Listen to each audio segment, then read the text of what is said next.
Bom dia a todos.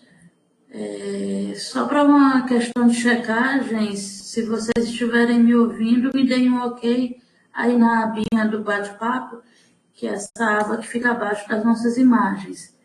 Bom, ok, né? Que bom.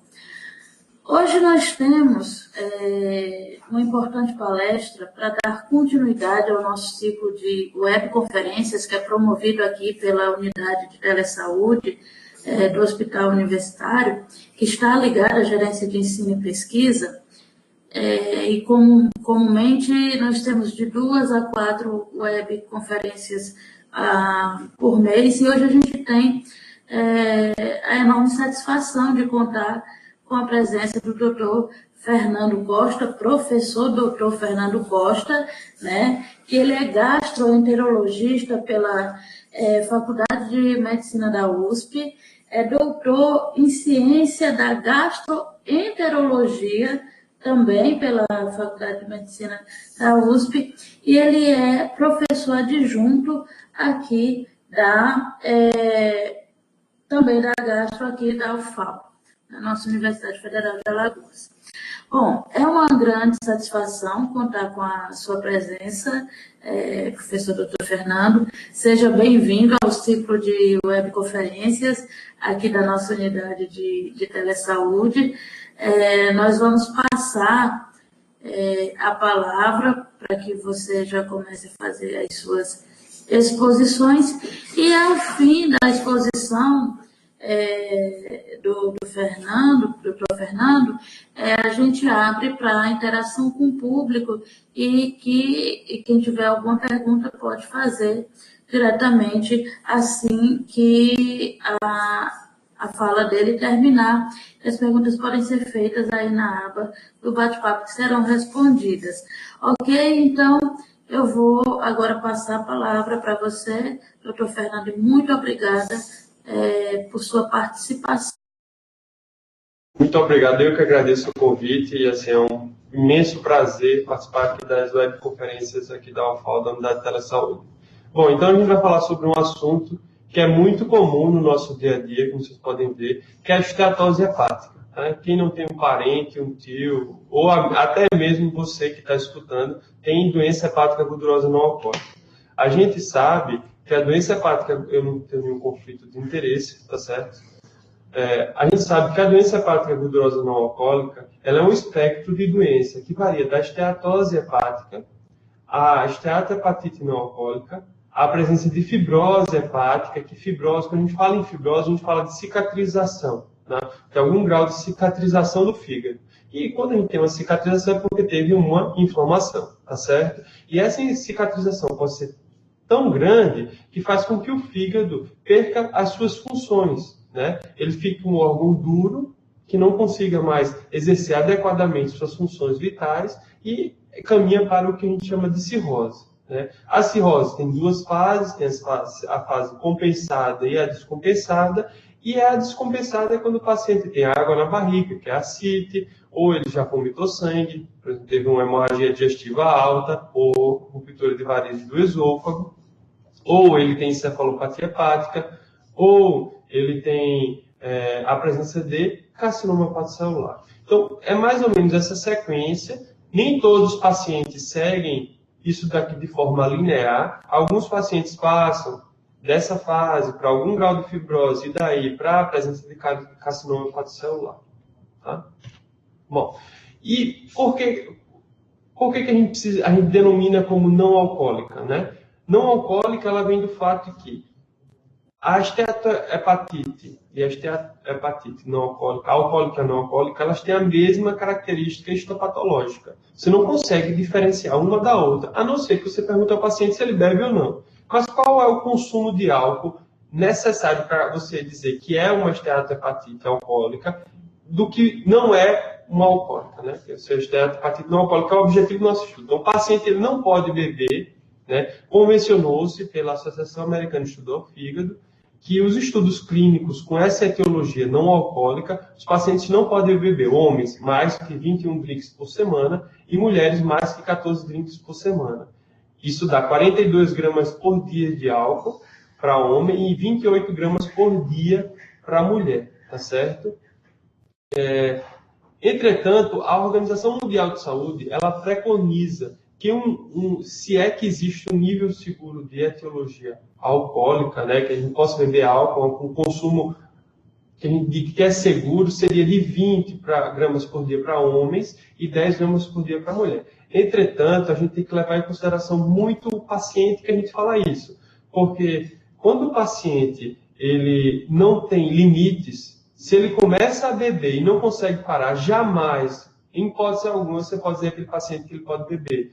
Porque é justamente isso, vai dizer, você pode beber até 3 cervejas, 3 latinhas, só que ele não fica nas 3 latinhas, ele bebe uma caixa, 2 caixas. Então, para você orientar um consumo de álcool com um benefício terapêutico, você tem que conhecer muito bem o paciente, né?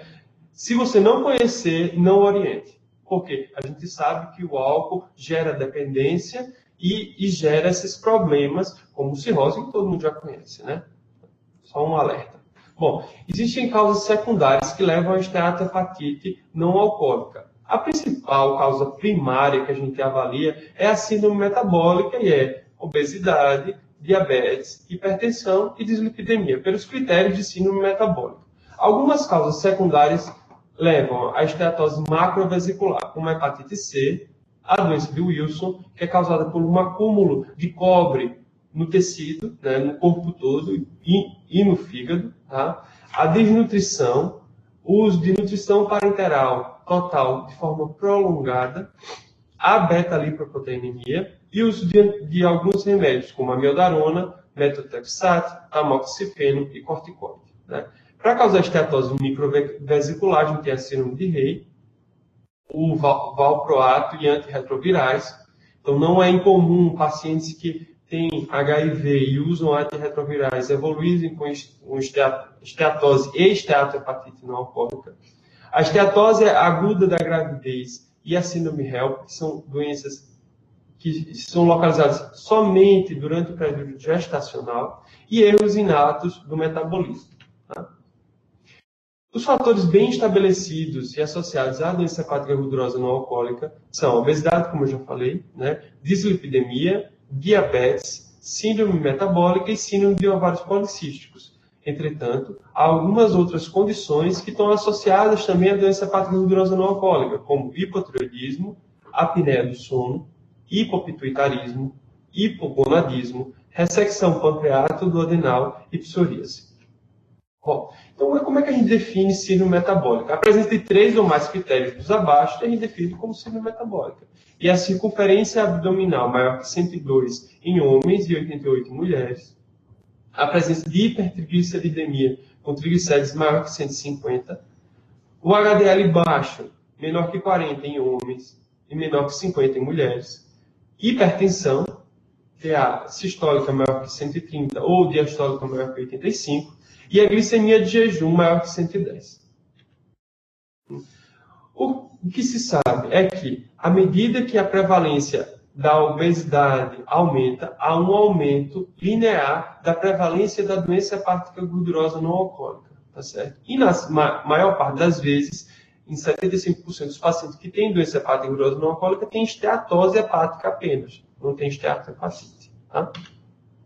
A obesidade no Brasil, atualmente, cerca de 24% dos homens são obesos e 15% das mulheres. As projeções para daqui a 30 anos são que cerca de 46% dos homens, ou seja, quase metade, toda a totalidade de homens adultos no Brasil serão obesos e 20% das mulheres. Isso é um dado muito alarmante, né? Que faz se preocupar porque a obesidade carrega consigo a síndrome metabólica, então, dislipidemia, diabetes, hipertensão, e com isso doenças cardiovasculares, maior incidência de infarto, maior incidência de AVC, maior incidência de câncer, como a gente vai ver adiante. Tá? O perfil clínico histológico da doença hepática gordurosa no Brasil, né, que foi um estudo em 2011, que viu que a média dos pacientes tem 49 anos, a maioria é homem e a grande maioria deles é assintomática. Como é que eles descobrem que tem doença hepática gordurosa não alcoólica? Eles fazem ultrassom por alguma queixa abdominal ou até mesmo por rastreio.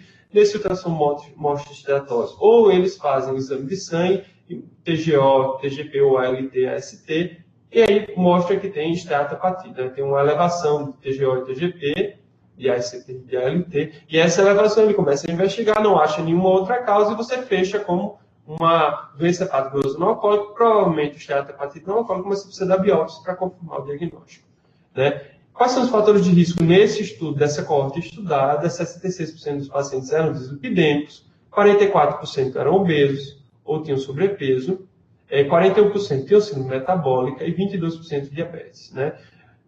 Foram acompanhados cerca de 1.280 pacientes, esse é um outro coorte. Desses, um terço tinham transaminases alteradas e foram submetidos à biópsia, né? Esses que foram submetidos à biópsia, viu-se que um terço deles tinha esteatohepatite, e o dado mais alarmante aqui, um terço dos pacientes, 27%, tinham a inflamação com algum grau de fibrose ou cirrose, né? Então, já no diagnóstico paciente assintomático, um terço já tinha algum grau de fibrose. E a gente sabe que é a fibrose que está relacionada com a sobrevida do paciente. Quanto maior o grau de fibrose, menor a sobrevida. Bom, sobre o risco relativo, né? Paciente ser obeso ou ter sobrepeso, ele tem uma chance 1,5 vezes mais de ter qualquer tipo de câncer. Quando a gente passa para o câncer do fígado, esse risco aumenta em 4,5 vezes, né? E por que isso ocorre? Bom, o paciente tem uma dieta com alto teor de frutose. Frutose sintética, eu falo. Então, é refrigerante, bebida açucarada, suco industrializado. Tem uma dieta com alto teor de lipídios, comida gordurosa. Tem alguma desordem endócrina. Pode ser um hipopituitarismo, um hipogonadismo, hipotireoidismo. Tem fatores hereditários. A gente sabe que mutações no gene PNPLA estão associadas à maior chance do paciente ter esteatohepatite, né? Fora o contexto ambiental, há que se considerar o contexto genético do paciente. E o sedentarismo, né? Então, isso tudo favorece o paciente ter obesidade, né? Isso faz com que você tenha um acúmulo de lipídios anormal no fígado, mais de 5% de acúmulo de lipídios no fígado, né? Que geram estresse oxidativo, né? Através da formação de espécies reativas de oxigênio, altera as adipocitocinas, né? Que são substâncias protetoras, e leva à resistência insulínica. Com isso, gera uma resposta inflamatória e o paciente evolui com esteatohepatite, né? Em torno de 25% a 30% dos pacientes que têm esteatose hepática, né, tem doença hepática gordurosa não alcoólica, eles entram na parte de esteatohepatite. Com isso, a resposta inflamatória contínua ativa vias de sinalização do estado de NF-kappa-beta, que são sinais oncogênicos para o desenvolvimento do câncer, do hepatocarcinoma, do câncer hepatocelular, né? Carcinoma hepatocelular. Além disso, as espécies reativas de oxigênio, ela causam lesão de DNA, né? Então, como eu falei a vocês, o espectro da doença varia de esteatose, que seria um polo, entre aspas, benigno da doença, num polo mais agressivo que da esteatohepatite não alcoólica. Aqui vocês podem ver nesse diapositivo, apresenta toda essa parte branquinha aqui, isso tudo é gordura dentro do fígado, tá? Então, um acúmulo de gordura maior que 5%. Essa esteatose, quando você está vendo esse monte de pontinho aqui roxo, são células inflamatórias, que aqui você não vê. Então, uma esteatose com inflamação leve, né? E o lado ruim da doença, né? Que é a esteatohepatite não alcoólica, quando você já tem dano hepatocelular, você tem balonização. Então, você tem que ter esteatose, gordura, que inflama e gera morte celular, né? E quais são os fatores de risco de progressão? O paciente sai de esteatohepatite não alcoólica para fibrose, né? É a associação com diabetes, resistência insulínica, hipertensão e um ganho ponderal maior que 5 quilos, né? Além de que a elevação persistente de ALT-AST nunca é normal, né? E é um fator de risco de progressão de doença, né? Então, cerca de 20% dos pacientes que têm esteatohepatite não alcoólica evoluem para cirrose. Tá? E aqui a cirrose, vocês podem ver que é essa fibrose aqui. Então, por que é tão importante diferenciar esteatose de esteatohepatite? Por quê? Os pacientes, de uma forma geral, com doença hepática gordurosa não alcoólica, têm uma maior mortalidade que a população geral. E, inicialmente, no contexto de esteatose, a maior mortalidade é cardiovascular, por AVC, por infarto. Mas, à medida que a doença hepática avança, ou seja, quando ela evolui com esteatohepatite e algum grau de fibrose e cirrose, a causa principal morte passa a ser hepática, certo? E é isso que mostra. Os pacientes com NASH, com esteatohepatite não alcoólica, ele tem maior mortalidade relacionada ao fígado. Tá? Bom, então, aí seria... Antigamente, né, a gente falava muito, esteatose não tem problema, todo mundo tem, é uma coisa benigna, o problema é só com a esteatohepatite. Mas, viu-se que, nos pacientes que começaram acompanhamento, né, nessa coorte estudada aqui, e 35% deles tinham um F0, ou seja, não tinham nenhum grau de fibrose, era só esteatose. Eles progrediram para algum grau de fibrose no acompanhamento que tiveram. Né?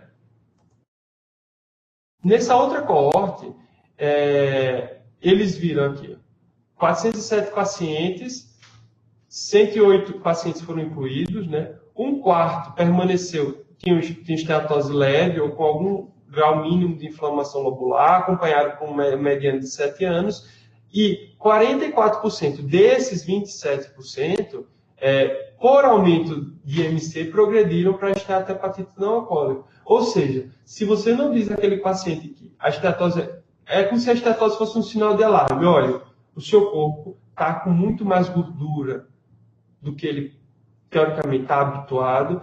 Essa gordura, você precisa fazer alguma coisa, né? Você precisa modificar seu estilo de vida, você precisa perder peso, você precisa fazer uma dieta e fazer exercício. Isso tem que ser batido sempre, porque mudar um estilo de vida é mudar uma pessoa. E isso não é fácil.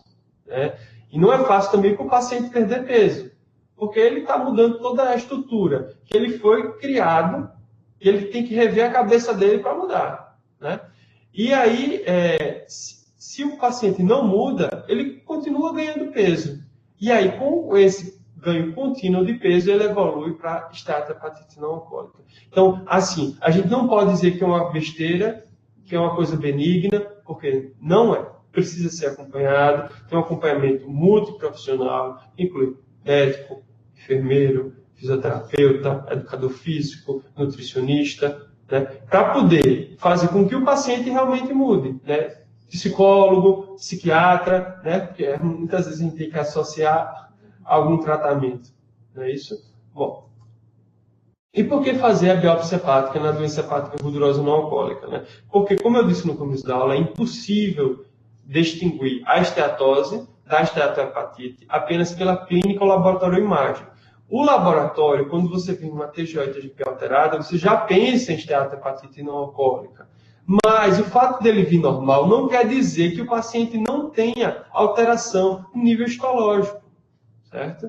Não há métodos não invasivos validados para o diagnóstico de esteatohepatite não alcoólica. E o tratamento medicamentoso no Brasil só está reservado para pacientes que têm biópsia comprovada. Tá?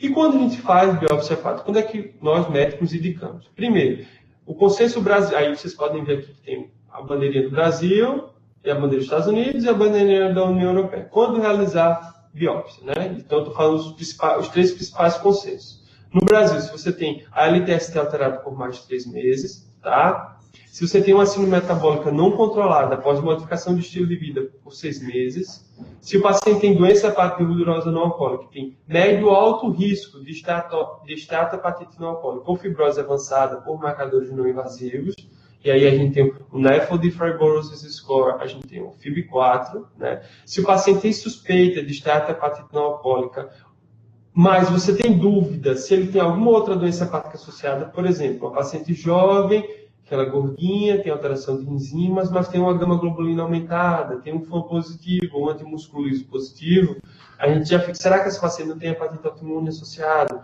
Que você não conseguiu diferenciar bem Se tem ou se não tem outra hepatopatia associada, aí também está indicada a biópsia, né?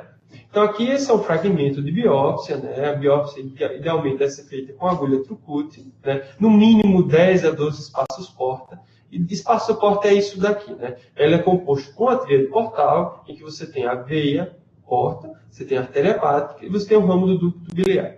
Nos homens, é mais como você ter díades, né? Ter dois desses três componentes do que tríades, né? Então, a gente chama isso aqui de zona 1, né? Esse aqui é o lóbulo hepático imaginário, que aqui a gente tem os espaços porta, e no centro a gente tem a veia centrolobular. Então aqui a gente tem a zona 1, uma zona de maior oxigênio. À medida que o sangue vai passando da zona 1 para a zona 3, ele vai ficando menos oxigenado. Então essa área de zona 3 é uma área mais suscetível a alterações tóxico-medicamentosas, né? Não é à toa que a zona 3 é a zona que a esteatohepatite ela vai marcar, né? Então, vocês podem ver nesse daqui que a gente tem uma veia centrolobular e você tem um acúmulo, uma esteatose localizada somente ao redor da veia centrolobular, né? E é nessa área que você vai ter a fibrose que vai sair daqui ao redor da veia centrolobular, uma fibrose em tela de galinha, né? Chicken wire, e essa fibrose ela vai progredindo rumo ao espaço porta, né? E aí ela vai aumentando os septos. Inicialmente é só um alagamento ao redor, uma expansão fibrosa ao redor da veia centrolobular, septos incompletos, septos porta-centro ou porta-porta. Lembrar que criança, por algum motivo que a gente não sabe explicar ao certo, eles têm um acúmulo maior de fibrose portal, mais do que adulto, né? Como se fosse uma hepatite viral.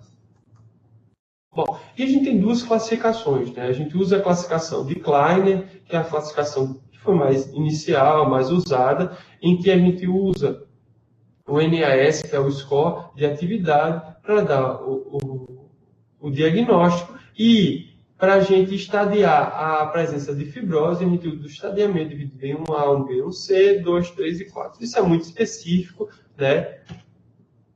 Outra classificação que a gente utiliza é a classificação de Safran, a classificação europeia, em que você vai avaliar a presença de esteatose, o grau dela 1, 2 ou 3, ou seja, leve, intensa, leve, moderada e intensa, o grau de inflamação lobular, né, leve e intenso, e o grau de balanização hepatocitária.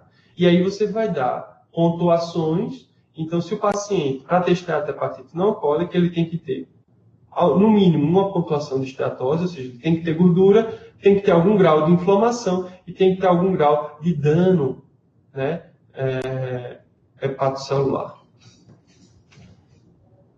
Quais são as limitações da biópsia? A gente não vai fazer biópsia para todo mundo. É o custo, né? O paciente precisa ficar no mínimo no hospital dia, né? A disponibilidade. Por exemplo, aqui no HU a gente tem uma dificuldade absurda de conseguir a biópsia hepática para os nossos pacientes, né? Então, eu imagino você, num PSF, como é que você vai pedir logo uma biópsia hepática, né? Até no particular aqui em Maceió, a gente só tem 3 colegas que fazem por convênio, né? Um em centro cirúrgico e 2 em clínico, né? Outro problema é o patologista. Tem que ser um patologista bem treinado para avaliar fígado, né? O diâmetro da agulha, idealmente, é uma agulha no mínimo 16 gauge, mas a gente usa habitualmente 14 gauge, né? Uma agulha Trucute. E o comprimento do espécime obtido, no mínimo 10 a 12 espaços porta para você avaliar alguma coisa. Sem isso, se você fica com uma amostra muito reduzida, você só submeteu o paciente a um procedimento de risco e não vai conseguir dar uma informação fidedigna, certo?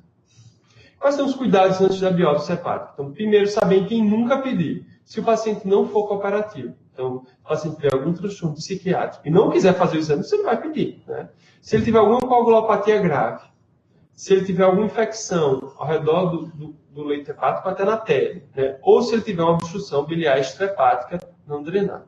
Contraindicações relativas é a amiloidose, anemia falciforme, hemofilia, ascite, cistos didáticos e obesidade mórbida, né? Se o paciente for dialítico, o ideal é fazer a diálise um dia antes da biópsia e depois você fazer o de ADP para poder ajudar na coagulação, né? Suspendentes plaquetários 10 dias antes, varfarina 5 dias antes e heparina, depende do tipo, de 12 a 24 horas. Em relação aos novos anticoagulantes orais, como o Xarelto, Aí depende se o paciente tem insuficiência renal ou não, e depende do tipo de anticoagulante. E existe algum método não invasivo para a gente avaliar a presença ou a presença de algum grau de fibrose hepática? A gente tem o NAFLD Fibrosis Score, que utiliza essas variáveis de idade, IMC, glicemia de jejum, plaquetas, albumina e a relação STLT. Esse é o site que você pode ter acesso. E ele teve uma acurácia de 85% para predizer fibrose avançada. Ou seja, é um método fácil de ser obtido e que você consegue predizer se esse paciente seu tem uma fibrose avançada ou não. Porque a gente sabe que esses pacientes que têm fibrose avançada são os pacientes que você precisa fechar o diagnóstico de estado de hepatite não alcoólica, porque esses pacientes precisam de tratamento e de acompanhamento com hepatologista, né? Ou com gastroenterologista. Há outros marcadores não invasivos, são a citoceratina 18, que é um marcador promissor, e a citoceratina é uma proteína do citoesqueleto, que ela é liberada quando você tem uma lesão do hepatócito, né? Você mede no sangue. Só que o problema dela é custo, né? E indisponibilidade no SUS. O FibroScan é uma elastografia hepática por vibração controlada, né? Foi o primeiro exame não invasivo usado para avaliar a fibrose hepática de uma forma geral, né? E ele tem uma acurácia em dizer se tem cirrose ou fibrose avançada de 94%. Então é um excelente exame. A gente vai falar adiante dele, tá? Agora ele tem alguns problemas, né? Então aqui vocês podem ver nesse diapositivo é a sensibilidade e especificidade do método para dar o diagnóstico. Por exemplo, do FibroScan, a presença de cirrose.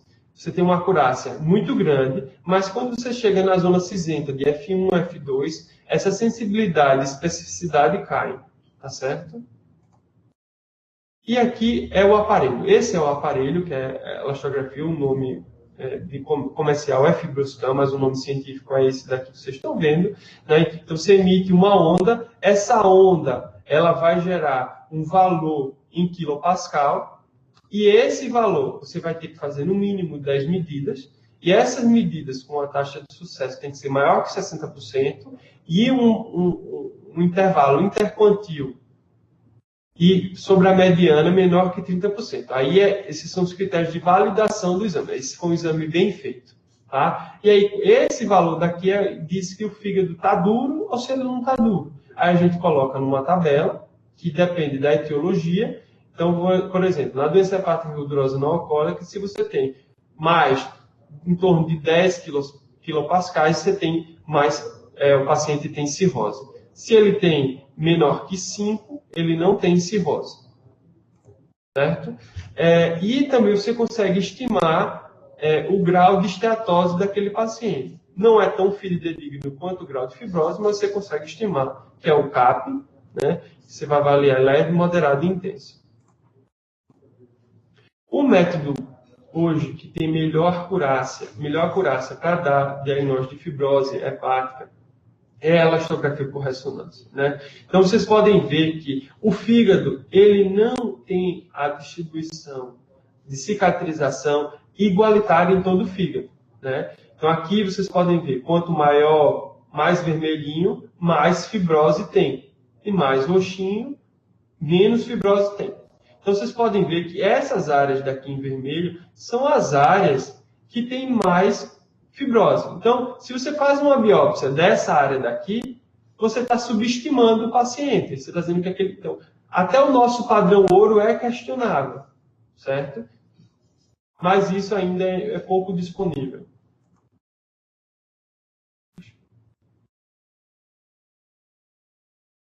Pronto. Esse é o... Tá bom. Tá bom. Peraí.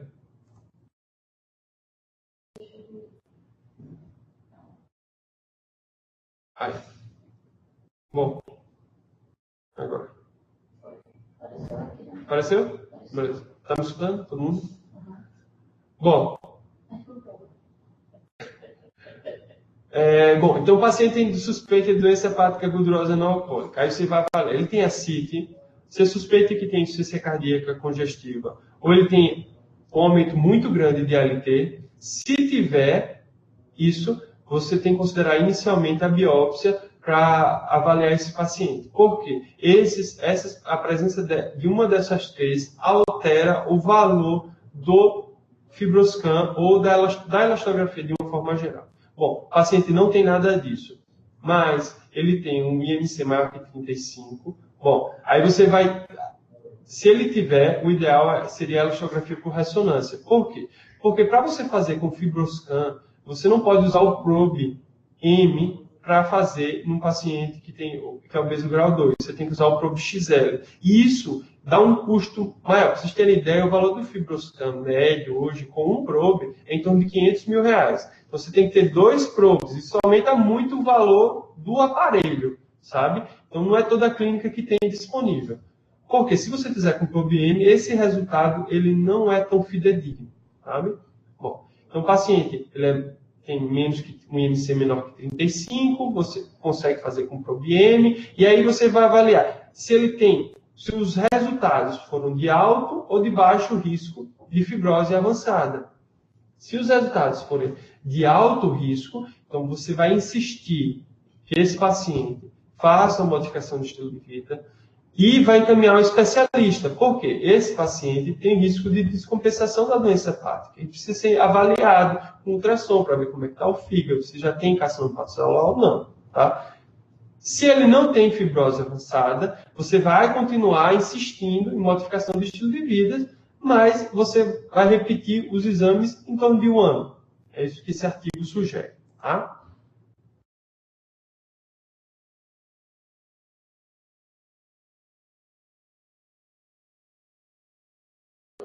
Então, a avaliação inicial para a doença hepática gordurosa não alcoólica, né? Então, a gente vai fazer um exame de imagem, inicialmente é a ultrassom, mostrando a presença de gordura no fígado, né? E aí, o colega ultrassonografista, ele compara o fígado com o rim direito. Então, o rim direito, como vai estar hipoecóico, o fígado tem que estar na mesma coloração do rim direito. Se ele está mais branquinho, está mais hiperecóico, é por conta que ele tem acúmulo de gordura. E aí vai, com base no olho do ultrassonografista, que ele vai dizer se é leve, moderado ou grave. Então você pode já ter noção de que uma avaliação subjetiva do grau de esteatose não é fidedigna. Né? Então não há correlação entre você ter uma esteatose intensa no ultrassom e a histologia. Né? Então você tem que avaliar o paciente por completo. Então, viu que tem um exame de imagem que mostra que tem esteatose. Vai avaliar o grau de consumo de álcool, se tem um consumo significativo ou não. Vai avaliar outras causas, medicamentos, que justifiquem a presença de esteatose. Não tem nada. Vai fazer uma avaliação extensa de hepatites virais, B e C, autoimunidade, sobrecarga de ferro, sobrecarga de cobre, ver se tem alguma outra doença que justifica. Não tem nada no fígado que justifique isso, então a gente não tem doença celíaca, então a gente entra realmente com uma doença hepática gordurosa não alcoólica. Né? A hiperferritinemia, ela é comum de você ter na doença hepática gordurosa não alcoólica, por ela, a ferritina ser uma proteína de fase aguda, né? E você tem uma inflamação sistêmica. Se você tem uma hiperferritinemia, geralmente maior que 1000, esse paciente tem que ser avaliado cuidadosamente, porque ele tem uma maior chance de ter uma fibrose avançada, certo? E se ele tiver uma saturação de ferro maior que 45%, obrigatoriamente você tem que descartar se ele não tem hemocromatose, certo? E como é que a gente descarta a hemocromatose? A gente faz as mutações do C282Y, do H63D, do S65C. E, vindo positiva, está indicada a biópsia para avaliar o estoque de ferro. Também você pode fazer ressonância com quantificação intrahepática de ferro. Tá? Não é incomum você ter aumento de fator antinúcleo e de antimúsculo liso nos pacientes que têm doença hepática gordurosa não alcoólica, e isso é um epifenômeno. Né? Se você tiver alterações marcantes, mais que 10 vezes o valor normal de LT-ST, e uma hipergamoglobulinemia, obrigatoriamente você tem que descartar hepatite autoimune. Né? Modificação do estilo de vida. Então, para todo paciente que tem doença hepática gordurosa não alcoólica, você vai indicar uma dieta hipocalórica, com acompanhamento de nutrólogo ou nutricionista ou nutricionista, e associar atividade física. Né? Isso é o que eu oriento para todos os pacientes. Se o paciente tem uma perda de 5% do peso basal, ele já tem uma melhora da esteatose. E quando essa perda de peso passa de 7 a 10% do peso basal, você tem uma resolução, inclusive até de fibrose. Os exercícios físicos sozinhos melhoram a doença hepática gordurosa não alcoólica. Tá? Então, foi feito um estudo de 150 minutos por semana, diminuíram a LT-ST, independentemente da perda ponderal. E quando você tem uma carga, um exercício físico vigoroso, que você tem mais de 6 metros, há uma melhora da esteatohepatite. A metformina, ela não tem efeito significativo sobre a histologia hepática e não é recomendado para tratamento específico da doença hepática gordurosa não alcoólica, né? Ou seja, dos pacientes que têm NASH, especificamente, né? Tem esteatohepatite não alcoólica. Se o paciente tiver diabetes, você pode associar a metformina, porque ela vai ajudar o paciente a perder peso, mas não com o objetivo específico de tratar a esteatohepatite não alcoólica. Que lembram que eu falei anteriormente, a indicação de tratamento é esteatohepatite não alcoólica com biópsia. Se não tiver biópsia, você não pode tratar, pelo consenso brasileiro, o paciente especificamente para isso. Você trata diabetes, trata dislipidemia, trata hipertensão, mas especificamente para a esteatohepatite você precisa da biópsia. Tá? A pioglitazona. Então, a pioglitazona é um remédio que é útil, né? Ele pode ser usado para pacientes que têm esteatohepatite não alcoólica com e sem diabetes. Né? E uma meta-análise mostrou melhora de esteatose, inflamação, mas não alterou a fibrose. Né? O problema da pioglitazona é o ganho ponderal, de 2 a 5 quilos que o paciente pode ter. A vitamina E deve ser considerada um tratamento de primeira linha para paciente não diabético com NASH. E a dose usada é 800 unidades por dia. O professor Arun Sanyal, ele recomenda que você dê 800 unidades, né? Até às vezes ele começa com um pouco menos, com 400, depois aumenta, enfim. Mas você pode, por trabalho, você pode dar 800 unidades e você reavaliaria o paciente em 3 meses. Se o paciente não baixar a LT-ST, você está autorizado a descontinuar o uso da vitamina E. Né? Ela não é recomendada para pacientes diabéticos, pacientes cirróticos ou pacientes sem biópsia. Então, o uso crônico e prolongado de vitamina E está associado a alguns riscos, como AVC hemorrágico e câncer de próstata em homem. Então, não é uma coisa inócua. Lembre que ela é lipossolúvel, tá certo? Outras medicações. Um trabalho recente, um estudo Flint, que usou o análogo de GLP-1, que é o liraglutide ou Victoza, mostrou um excelente resultado, um estudo fase 2, um excelente resultado de melhora histológica e de fibrose em pacientes com NASH. Né? Mas o consenso americano indica que ainda é prematuro a gente usar.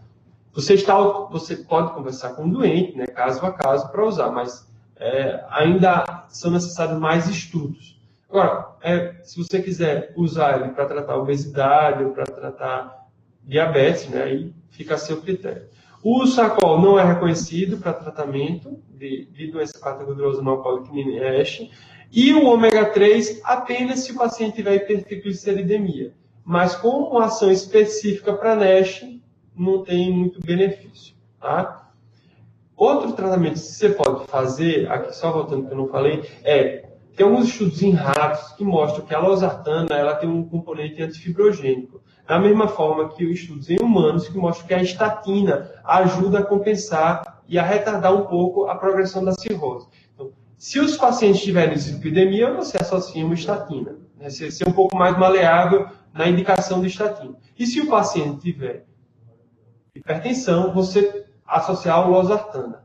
Tá?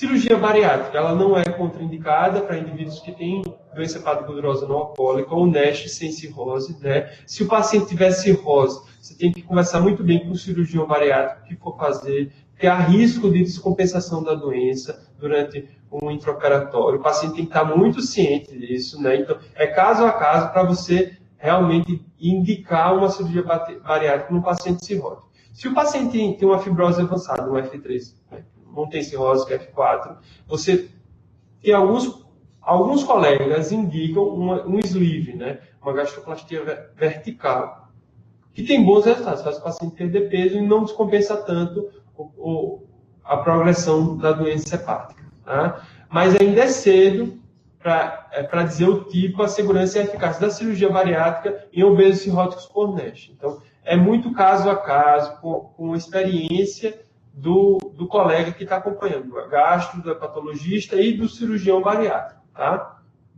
E é cedo para considerar a cirurgia bariátrica como uma opção terapêutica específica para tratamento da esteatohepatite não alcoólica. O consumo de álcool é contraindicado nos pacientes que têm doença hepática fibrosa não alcoólica, né? Não há nenhuma segurança sobre o consumo não pesado, né? Que seria o que a OMS recomenda nesse contexto específico de paciente, tá?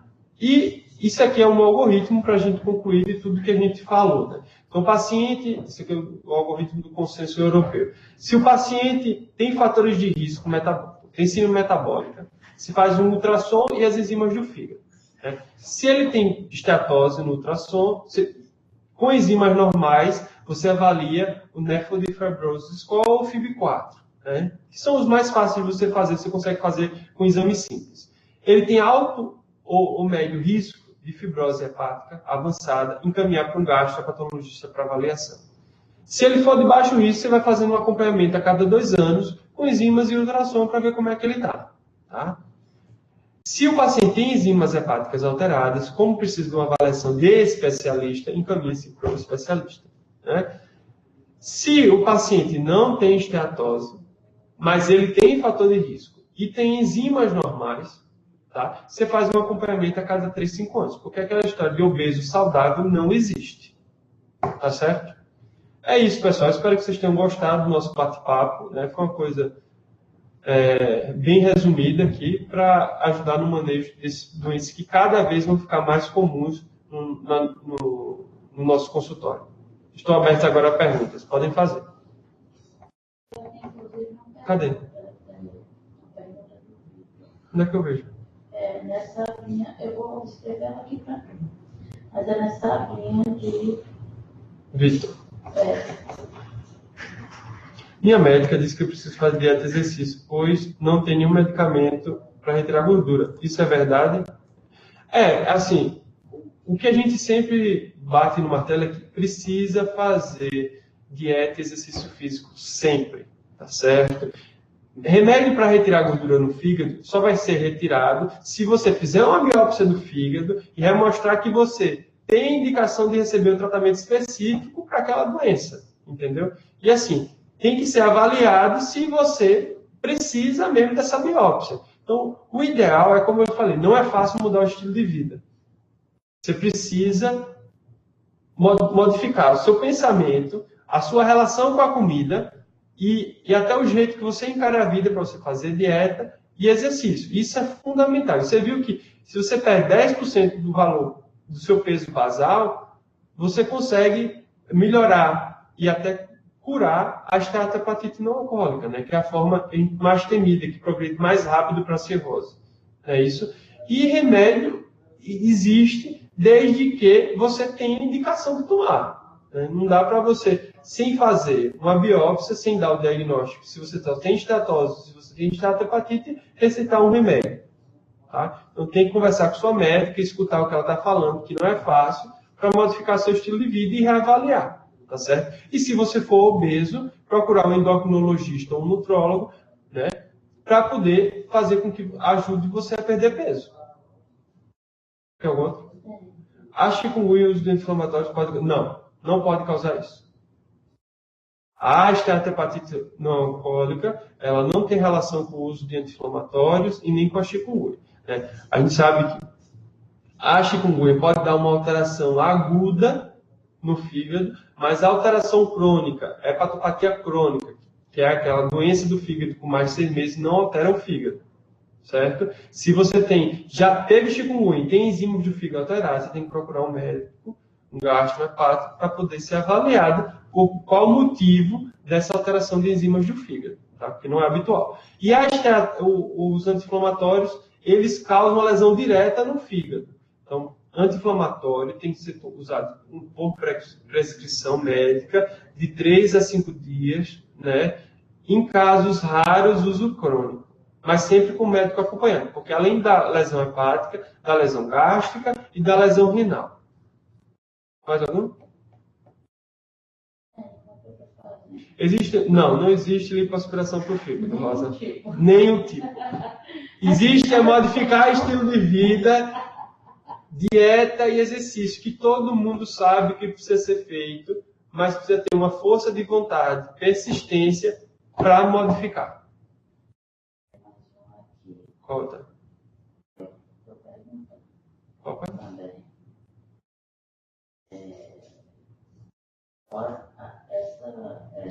Pode levar a transplante? Pode.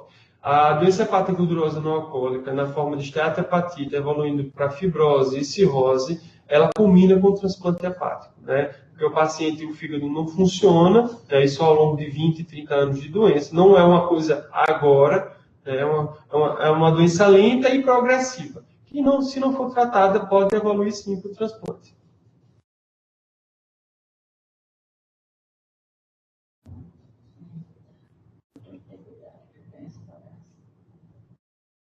Tem cura sim. Justamente. Você precisa saber se você está no polo só da esteatose ou se você está no polo da inflamação, que é da esteatohepatite, né? Se for inflamação, esteatohepatite comprovado com biópsia, tem um tratamento específico. E se for no polo só da esteatose, modificação do estilo de vida, dieta e exercício. É feita no HU, não. A elastografia por ressonância não é feita no HU. E nem a elastografia, o Fibroscan, também não. A Sociedade Brasileira de Hepatologia comprou um Fibroscan e ele vem de vez em quando para algumas... Vai andando de capital em capital. E aí, a doutora Leila Tojal aqui no HU, ela foi treinada para fazer esse exame e ela faz exame de alguns pacientes que são solicitados, né? Por outro médico. Mas você tem que passar numa consulta antes para poder fazer esse exame, não é? Porque você tem esteatose e aí você quer logo já fazer esse exame. Não, você tem que passar para a consulta para ver se o seu caso precisa ou não precisa fazer, se você preenche o critério ou não.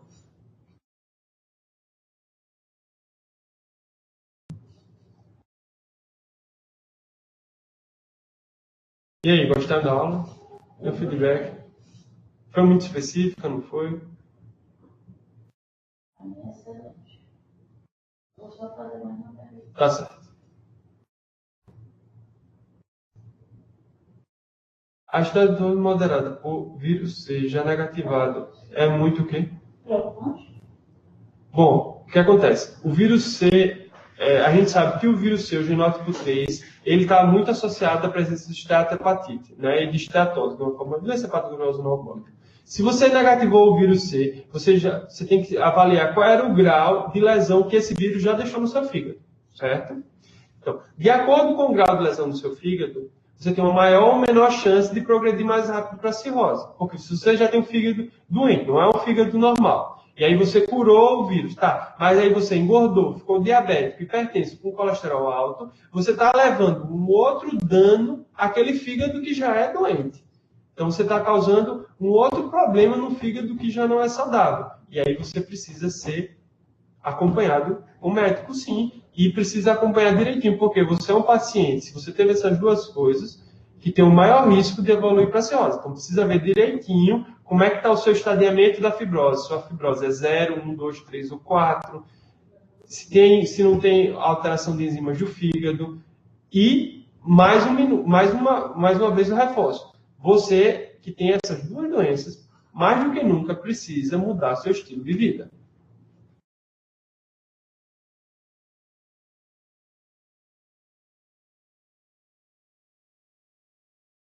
Muito obrigado, Augusto. Obrigado, Lilian. Obrigado, Rosa.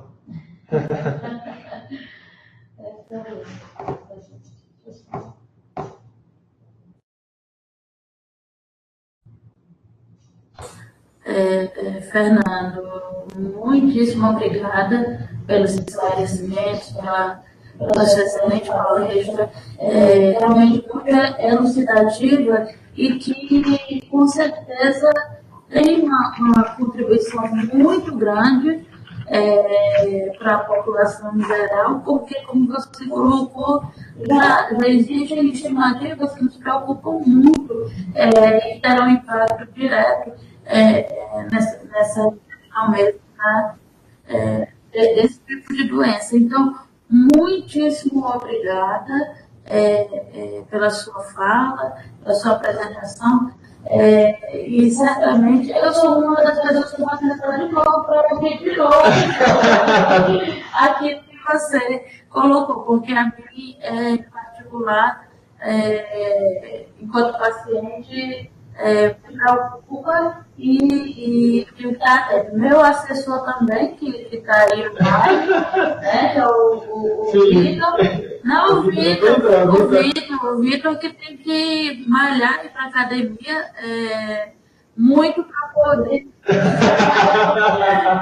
esse estilo de vida. E